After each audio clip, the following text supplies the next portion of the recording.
Hi, my name is Jamie Tomey, and I am pleased to welcome you to this week's Evanston Bound Pouring Tour, brought to you by Artist Bookhouse. This week, we are speaking with Regin Igloria of North Branch Projects here in Chicago. I hope you enjoy it.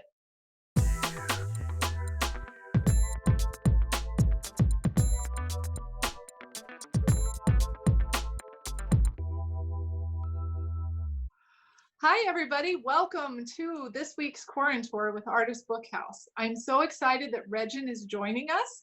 He is the founder and creative director, I guess, of, I don't know what your title is. I don't know what we should call you. Just all around awesome. What's that? You can just make it up. We can make it up as we go along. Regin is awesome. Let's just say that. So, Regin, let's start with, how did you come to the book arts? What brought you to this line of artwork? I came to the book arts quite a while ago. I would probably say back in high school, when I was enrolled in classes at Marwen, I was sort of introduced to this idea or the concept of making art in the book form with my very first Marwen class, actually. So I was probably 15 years old, and we made a book using those funny little well, first of all, we made handmade paper, which was the coolest thing because I'd never done it before.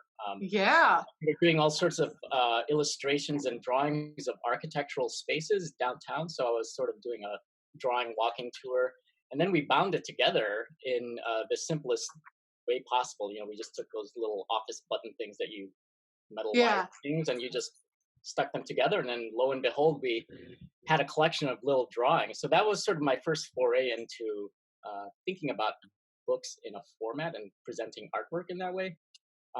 But of course, I was always interested in sketchbooks because I was fortunate enough to have actually major in art in high school. So I was always carrying a sketchbook around because I wanted to be one of those cool kids that could show off things that, you know, like that black sketchbook from Utrecht that was always impossible to fill. Where did you go to high school? I went to Lane Tech up in the north side. Wow. So they actually, you could enroll. I'm not sure how similar it is these days, but you could enroll in art for all 4 years and major in it. That's really cool for a high school to do that. It really is. And you know, all of my siblings that attended that school, and my oldest sister, who's 11 years older than me, wanted to major in art when she started. You know, well before I did, and my parents wouldn't let her major in art, even if that's what she wanted to do, just because I think they're playing it fairly conservatively, wanted their children to do something practical. By the time I got around to high school, I was lucky and fortunate enough to just, you know, sign up for it. You can do whatever you want because you were the younger one. Kind of, yeah. So then talk to us a little bit about Marwen, because there are people on this call who may not know or be familiar with what Marwen is and does. And I've worked at Marwen, you've worked at Marwen. A lot of teaching artists in Chicago go through the Marwen experience. Tell us a little bit more about Marwen, and then we'll go on to continue your journey of the book arts, if you don't mind. It's really quite critical, I think, when you talk about the trajectory of where I was coming from and all the things that I'd learned. My introduction to, I guess you could say, the contemporary art world was through Marwen. If you're not familiar with it, it's this after-school program, you know, that's been around. Gosh, I don't know. It really dates me, but I was probably the second group of high school students back in 1989. I think it started in 1987 with just a small couple of students attending the director's personal studio, and then I moved into Steve Berkowitz's gallery. But I took classes there as a sophomore throughout high school and was really introduced to pretty much the art world because it was right there in the North District, and I was introduced to gallery. It's on the north. So, and also just to mention that Marwen is 100% free for high school students. Yes. And they serve every single zip code in the city, every single neighborhood in the city, every single high school and middle school in the city has students who go to Marwen, and it is phenomenal. So you went to Marwen in high school, then what? Then, you know, I got kind of sucked into this idea of art school. So, as one does. Beware. So I was pretty involved with classes kind of on a regular basis. In fact, I recall those years I'd spent pretty much all of my weekends participating in some form of like a mural project or a class. And then it started to grow and they started offering classes in the middle of the week. Now they offer like 30 classes at a time. So it's crazy Yeah. how much it's grown, but it was so intense in terms of the amount of involvement that I had with making art and thinking about art and working with other artists that Mhm. it was sort of a natural progression to pursue an art school possibility. And I think I was just fortunate enough to have a place like the Art Institute in the city where I could even consider going to that type of institution. So, of course, I was encouraged, and Marwen at the time had a very small career college program going on, and we took trips down to Urbana-Champaign to visit the schools there. Yeah. We're really pretty progressive in letting the students really experience what that possibility might be like. Yeah, and so that Yeah. ended up applying to art school and got in and reluctantly sort of, you know, followed through on all of the procedures of putting together a portfolio and all that. So where did you end up getting your undergrad then? Art Institute? At the Art Institute, yeah. Yeah. So, And what and I was had, your what yeah, what was your official concentration there? well, SAIC doesn't have you major in anything, which was super controversial. I don't know if it is anymore, but I, of course, got into it with painting because that's what I was doing in high school and what I was involved in with the Marwen classes. But, you know, one semester at SAIC and you're just sort of all over the place and Yeah, it just yeah. opened up Pandora's It box of opens you up a possibilities. little. So Yeah. I actually was all over the place. I actually took 3 years of animation. I did a lot of filmmaking when it was still back in the Olex 16 millimeter film days. Did a lot of design work and a lot of printmaking, and then ultimately, finally took an artist book class my last semester, and sort of opened up my world to yet another place. So it just was sort of like the beginnings of this onslaught of experiences that Who were all was your instructor for that? the one and only Melissa J. Craig, of course, who Yeah.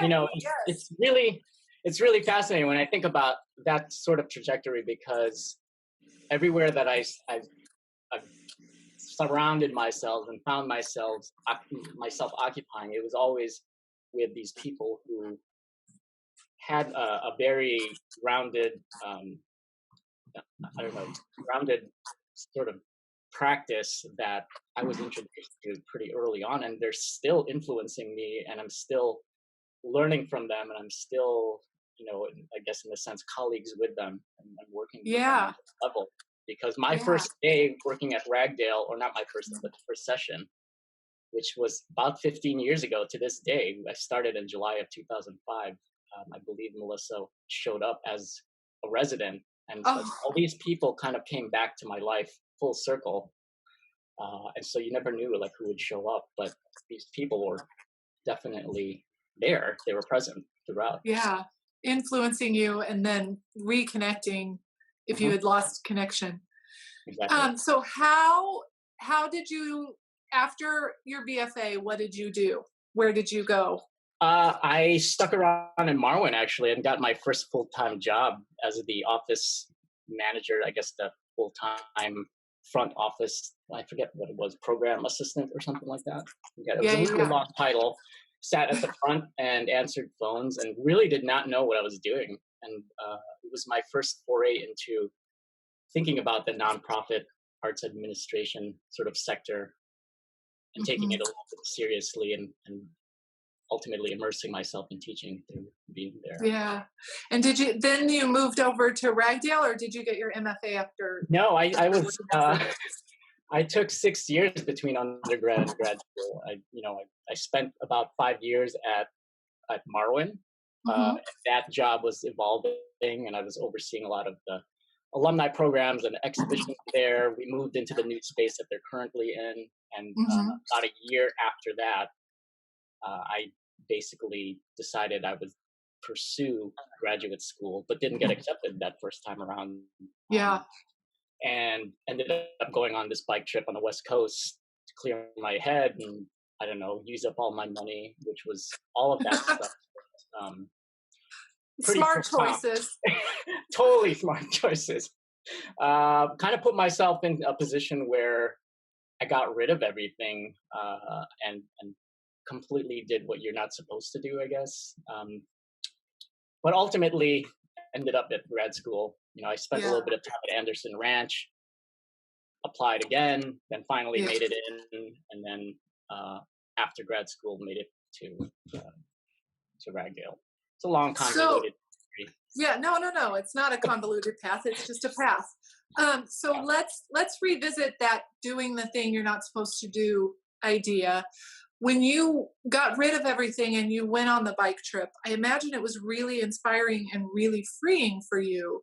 And maybe you grew as an artist because of it. Can you talk a little bit about that process and that So trip? romantic, that I know, I idea of have getting this rid of everything. idealism. And I bring that up because that's exactly what I thought it was going to be. Yeah, And it wasn't, it was really hard. It was what basically, I was 26 at that time, and I always was sort of an avid outdoors person and wanted to pursue that.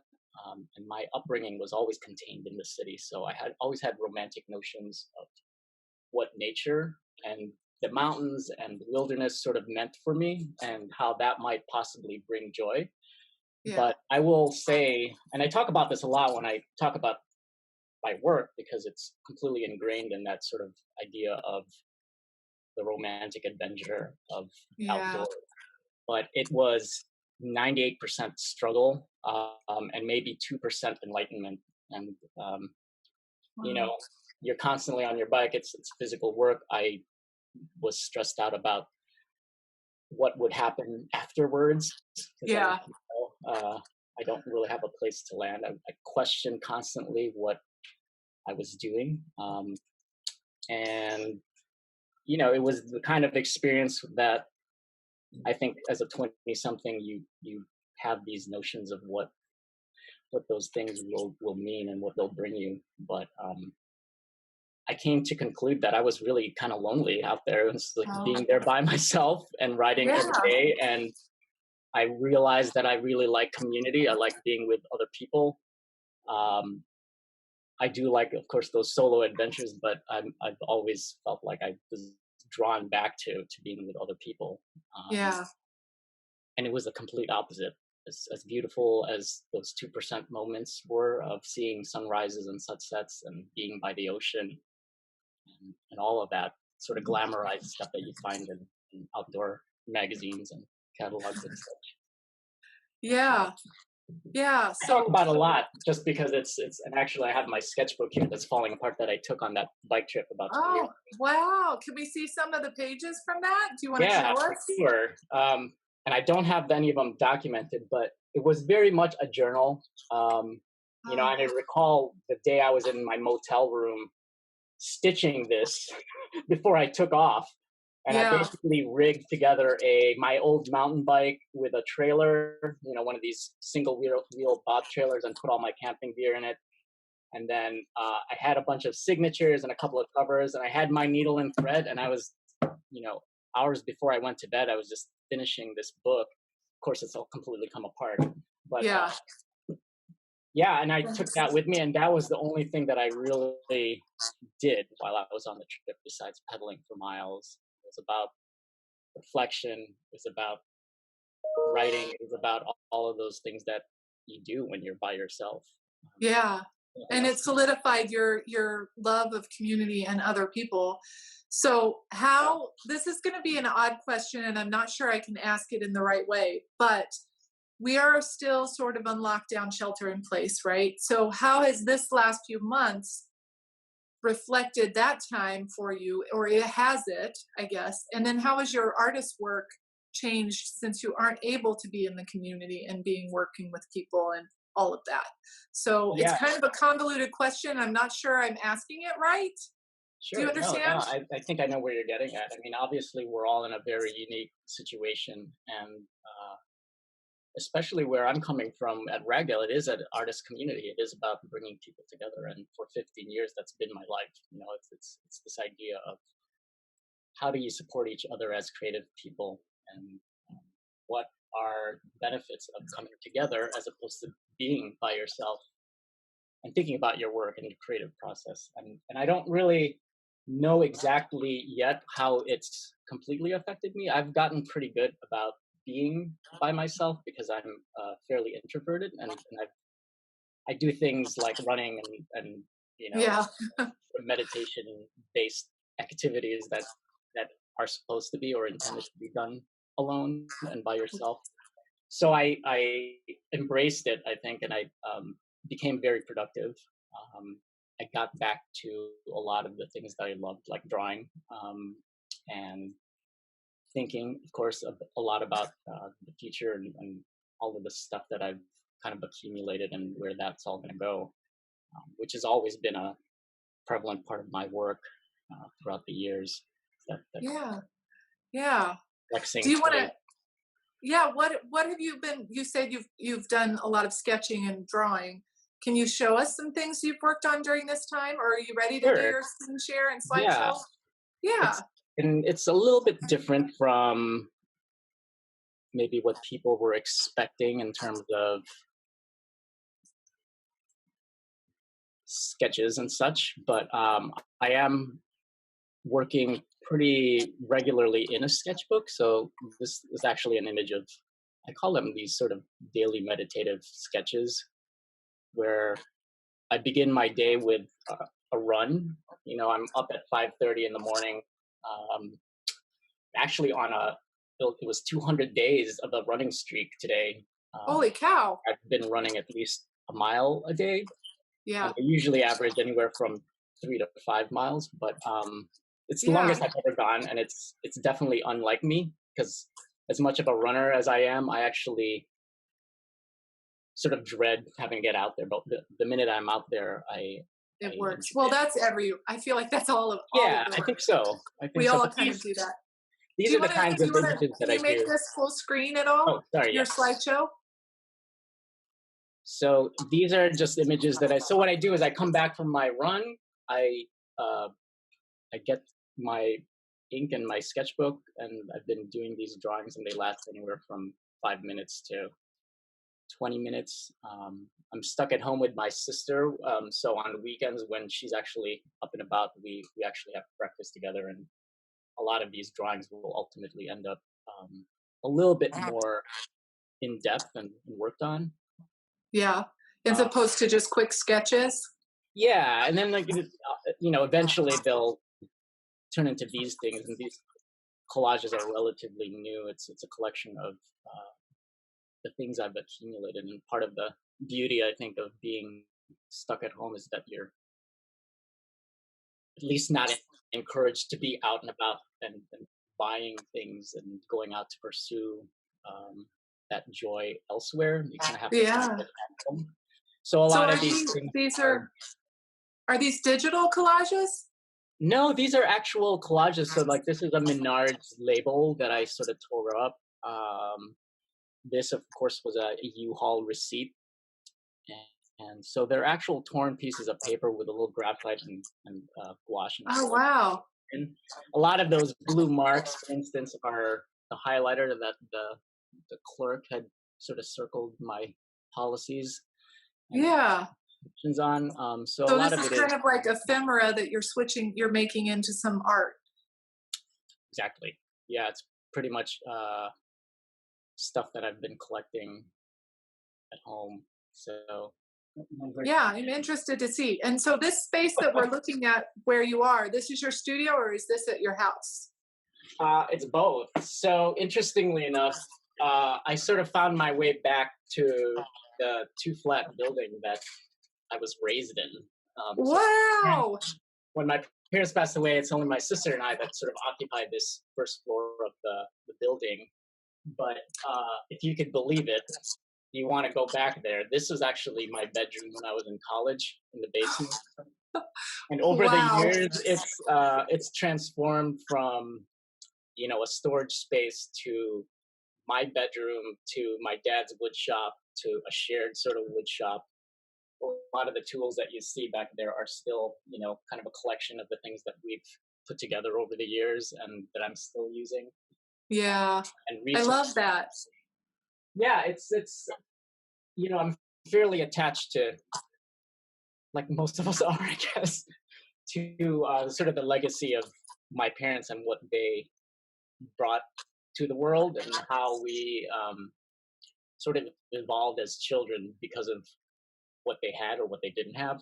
And so Yeah. everything that is here is still somehow incorporated into the work that I do. And I've made it kind of a point to make sure that a lot of those things are honored in some way. So whether it be the tools that he's used or a lot of the scrap parts that have been collected over the years that were never ultimately turned into a project that my dad would have done that I'm now using, to the plants that my mom had, taken care of that are still alive. And now it's Yeah. to take care of. You're the caretakers. Yeah, just like the house, or just like the building. And so Yeah. everything that I'm sort of immersed in right now is ultimately that. It's really just kind of an ongoing maintenance of this legacy that they've begun. Yeah. So what are you going to show us that's in that awesome space? Oh, do you want me to do that? No. Oh, you can do whatever you want. Well, I mean, all of this was, so like these are some sketchbooks. I always share these with my students, just because I think it's really important to have this kind of space that allows you to collect your thoughts and just sort of put everything in. So when I think about sketchbooks and how I work with them, it really is a portable studio of some sort. Yeah. And I never had a really magnificent sort of space that I could afford to turn it into like my dream sort of studio space. And so Right. Glamorous. Something glamorous and that we see in the movies when we see artists in the movies. Yeah. Right. And so I think the especially like when I was living in Colorado and I didn't have a place to actually work, everything about the book format was really important because it was portable and it was small. It was something I could carry in my backpack. And you could see, I think this is the early 2000s. Before the internet was what it is now and before social media. I kept all of my social correspondences, all of my emails. That way I printed them out and then I cut them up and put them into these sketchbooks. I kept my receipts. I kept a little bit of everything and then drew back over the top of a lot of it. So it was, for the most part, a journal, but it was really this idea of organization. Like I was a constant, I was just thinking about all of this stuff that I needed to keep in my life or discard or use as relevant information. And so the book is very. So did you sew the blank journal, or did you make the signatures first? I did both, and throughout the years they've varied. In fact, I've got literally cratefuls that I like to talk about. Stuff that's waiting to be put into sketchbooks. So like in this corner of my little desk here, I'm doing these daily runs where I've got more sketches on these sort of legal pads, and then I was doing these coffee runs where I would explore a local coffee house, and so I would be doing these drawings on napkins. Yeah. And so they're waiting to be put into a sketchbook. Oh my gosh. I love these. I could just this is like you're using everyday materials and they're very elegant, and then you're going to create this other thing with them, right? You're going to make this documentation book thing and it's going to elevate it even more. I love it. I hope so. I mean, it's not really my intention that it becomes this sort of glamorous thing. It's just the way that I collect things. And most of the, again, it's a lot of it is based on my kind of struggle with the way things have been on a sort of corporate capitalistic sense. Yeah. That things should be collected in this particular way, things should be presented to the rest of the world in a particular way. And I think a lot of that had to do with my art school training and, constantly thinking about galleries and museums and what the institutions and the establishment has presented art, and how it should be. And I was always, quite frankly, I was always a little too poor to do it in that way. Yeah. And I could never afford, both financially and sort of psychologically, the capacity to do it in that way. And so even to this day, I struggle with, a lot of things that are presented in a gallery or in a museum. And, like I think a lot of artists do is they're waiting for that moment to have that opportunity to share it in that way. But then I question myself, at the onset, why do I have to be doing that way? And right. Why does it have to be that way? Why can't it be this other way, or any kind of way? Exactly. So did that line of thinking cause you to, not cause you, but make you, it's the same word, found your North Branch projects? How did that come to be? Exactly. So North Branch project started, if you could believe it, 10 years ago. I don't believe it. 2010, yeah. It was September of 2010 when I rented out this storefront. I was super naive and completely I was just so adamant about getting something started because it had a lot to do with exactly what I was talking about. There was this frustration on my part with my relationship to the contemporary art world, especially, being up north at Ragdale, of all places. Yeah. It was such a wonderful little haven for artists, but no one would come up to see me. I had all these friends in the city, all these artists in the city, and it was always this weird separation between the suburbs and the city. Yeah. Unless you were completely, and because you were at Ragdale, that it's unless you're really there, unless you actually get a chance to experience it, you might not think of it as a possibility. Yeah. So my role over the years has always been, at least I felt that, was to really create this sort of crossover, this understanding between the artist world and the non-artist world. That's really what North Branch projects ultimately became. It was one way to help me sort of solve this problem of how do I combine everything that I love and know into a place where I can get my favorite people to come together, and people who I grew up with in Albany Park, to experience some of this wonderful life that I've been experiencing in the art world, because I think there's a place for everybody there. Yeah. And, if you're familiar with Albany Park and that stretch where I set up shop on Lawrence Avenue, historically, it's not really like the place where you go to see artists work, right? It's It's it's a very working class, multi-ethnic. In fact, one of the most wide-ranging, sort of diverse communities in the city, and actually in the country, represented by I think 80 countries or something like that. So, and I was fortunate enough to have grown up there, and not knowing that was really part of my identity at the time, thinking back about how important that really was to my relationship with the rest of the world. So I wanted to bring those two worlds kind of together. Yeah. And when it comes down to it, I really just wanted an opportunity to bring my parents to the art world, to an opening. And that happened, and that was the goal that I set out to do secretly, and it happened. And then I think that's a success. That was a success. But in every other capacity, I don't know, it's questionable, because it really put me in a financial hole and taught me a lot about what it means to run an organization and what it means to build community, what it means to maintain a community. It's a hard process. Yeah, you guys are going through it with Artist Bookhouse too. We are going through that with Artist Bookhouse, and we also went through that at Vespine a lot as well.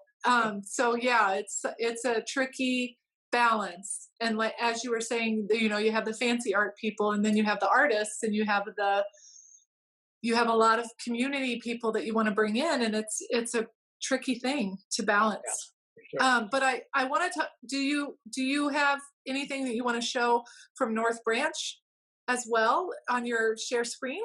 I do actually. I usually do slideshows about the North Edge. If anyone's not familiar with the space, I will just so you get an idea of what we're dealing with here.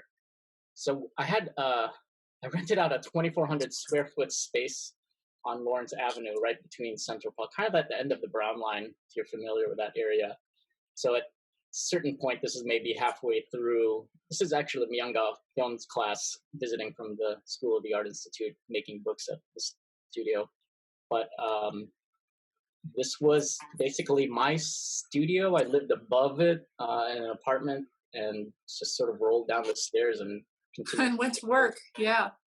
Yeah, but these were the books that we tried to teach people how to make. So just basic Coptic stitches that didn't involve too much gluing and complex stitching on the spine. Yeah, and one A thing lot of that's great recycled. about Coptic, of course, is that it lays flat, so it's perfect for sketchbooks. Yeah, and we were building what we called the neighborhood archive, which was a collection of hundreds of these books that were blank, um, Ah, and making a bunch of random. But that's wait, can the you go mission back of to it. that slide, the orange book? The That's ticket. a ticket.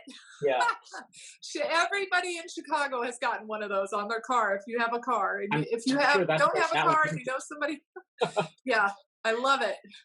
Well, it was my goal, with that space because I couldn't afford anything else. Is to really be conscientious of who I was working with and the fact that no one in this community is going to want to spend $20 on a yard of fancy book cloth to Right, cover. right, They're going to go, use whatever they can and that find makes or the process equitable for equitable and sure.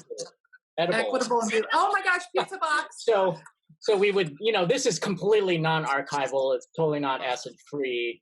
Probably Yeah, has grease on it, but it was a lot of fun, just taking these parts and getting people around the table to make books, basically.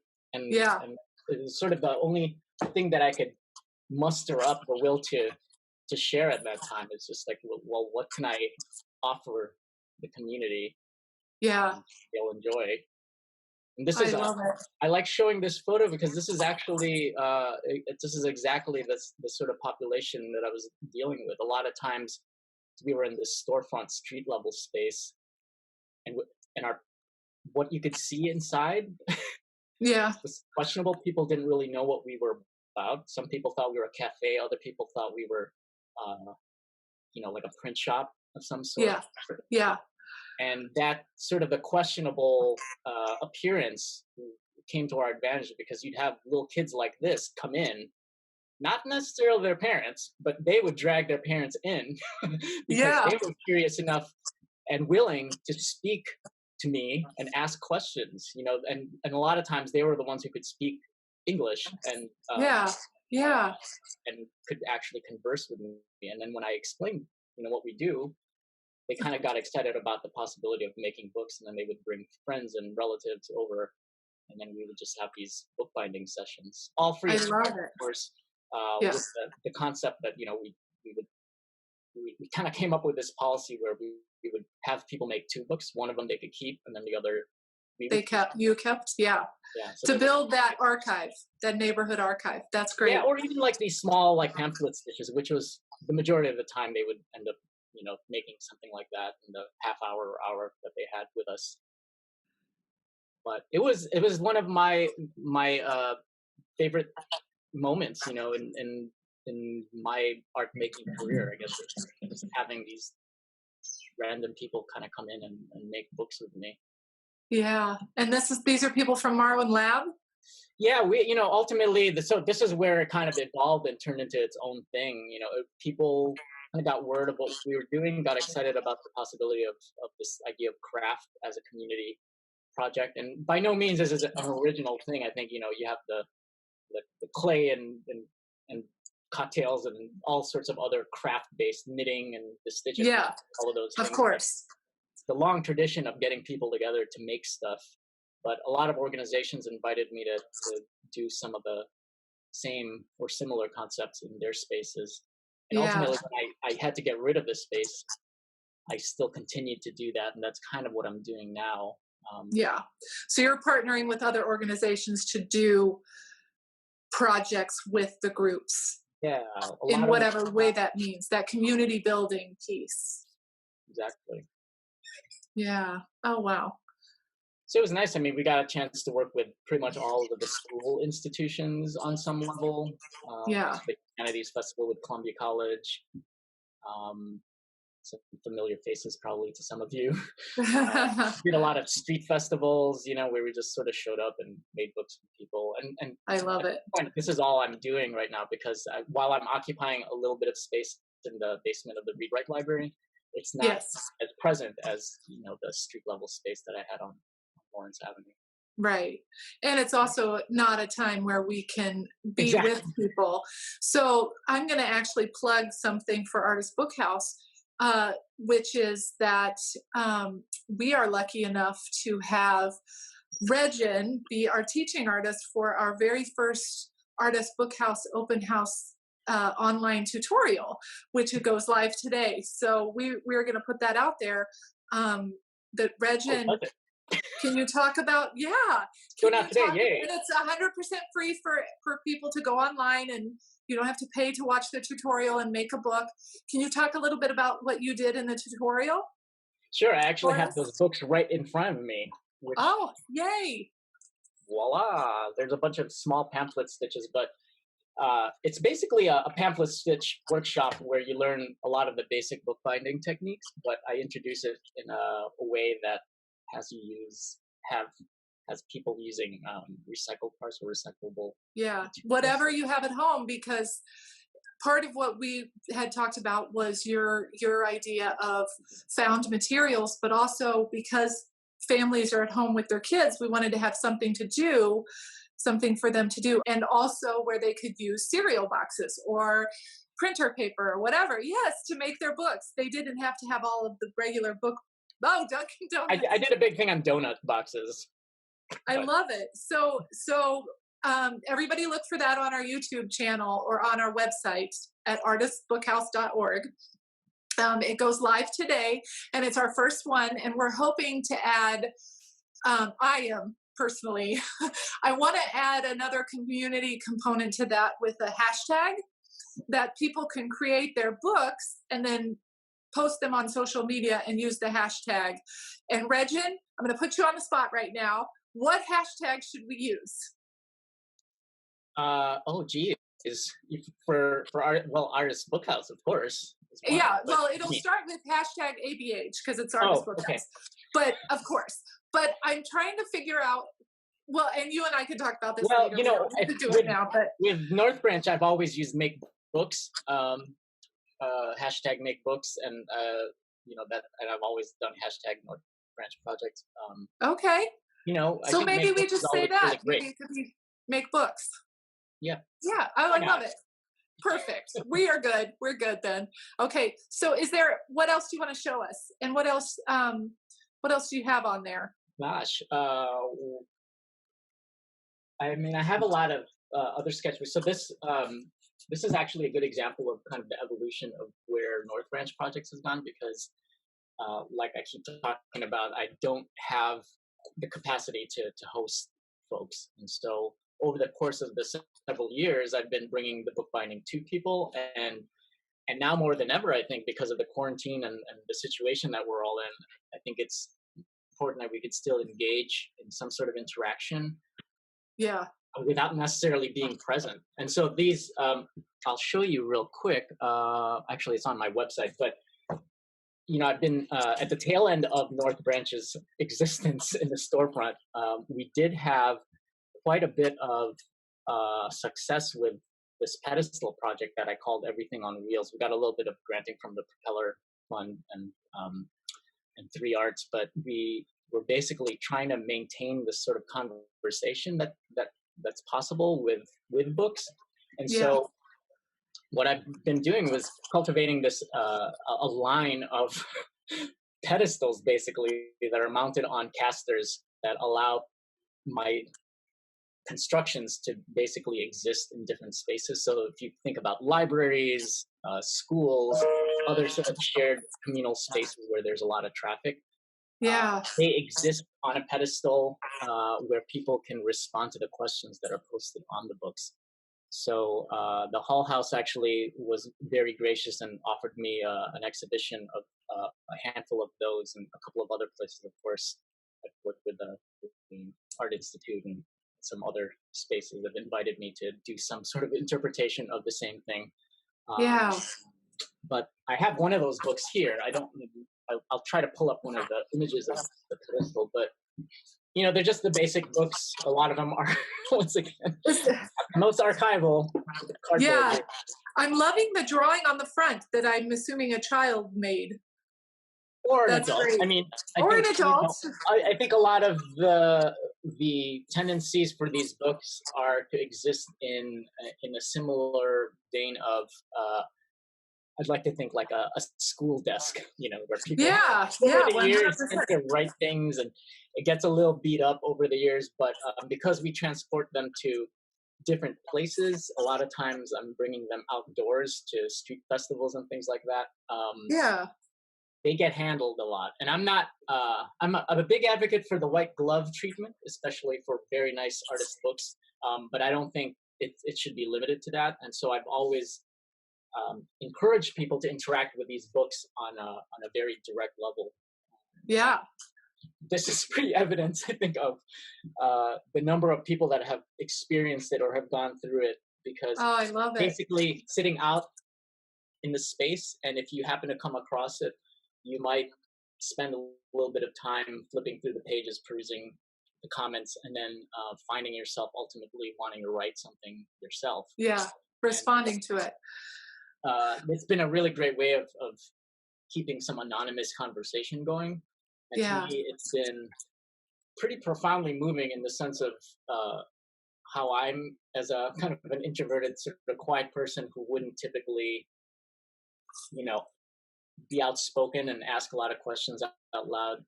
It's been a nice way to actually present a couple of questions to people. Yeah, what are the questions that you're asking?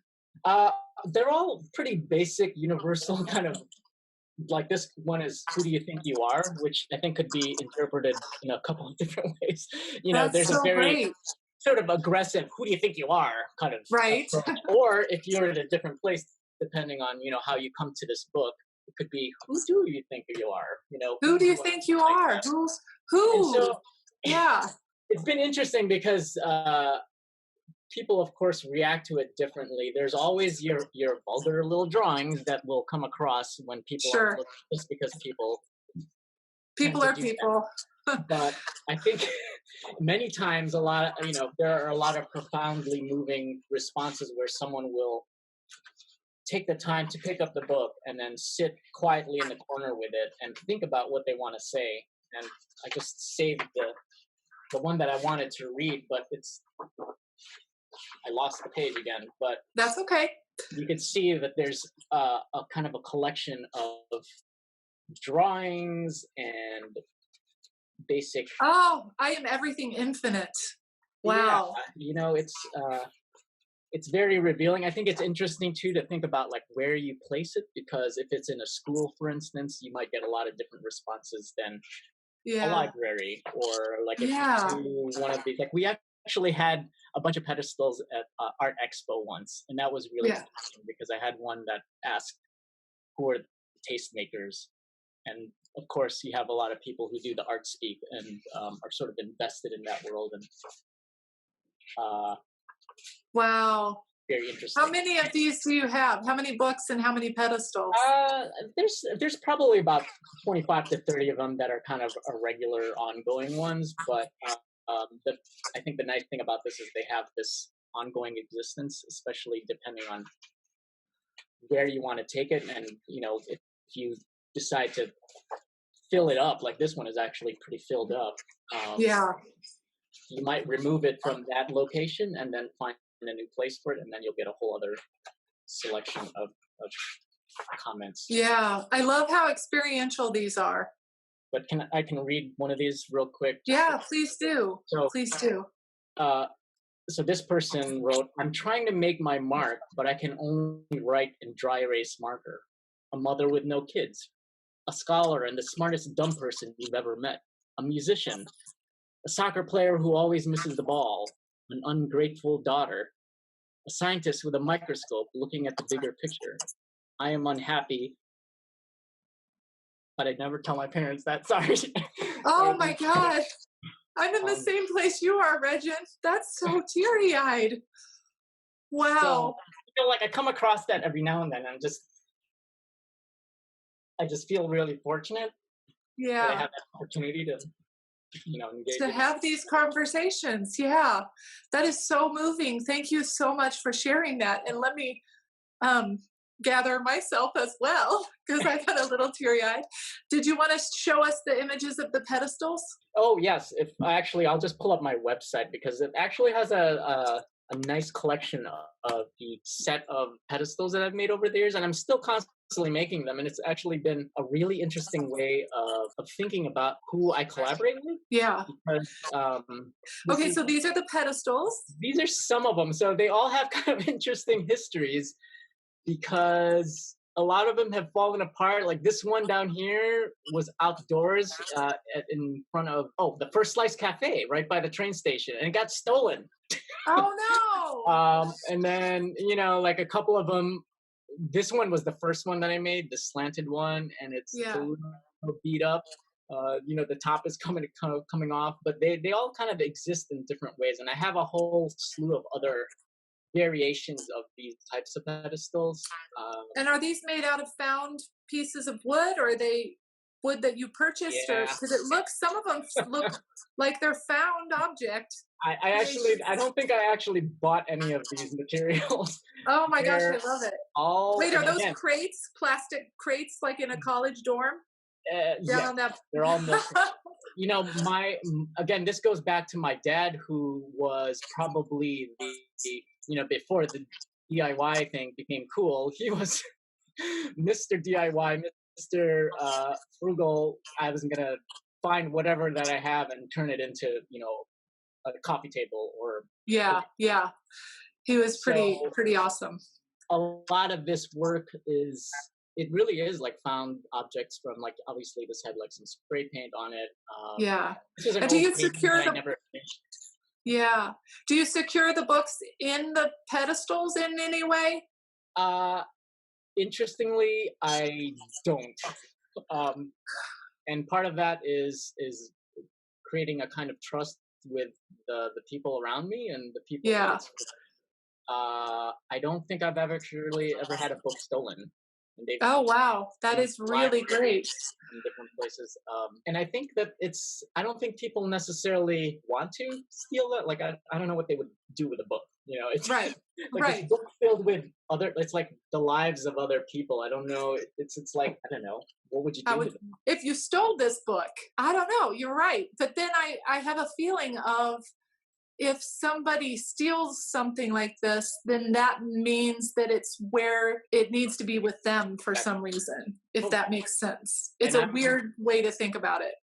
I'm completely okay with letting it go. I think that that's another issue that I have with the contemporary art world and this idea of ownership and the resources of obtaining art and kind of acquiring art.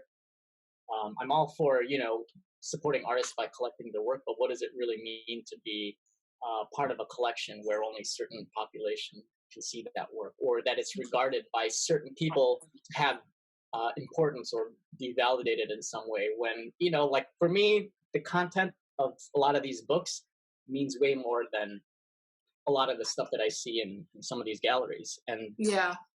I don't know. People will argue with me and probably have their own opinion on that, and that's fine. We're all here to offer the world something different, and I can only create opportunities to let that happen on some level.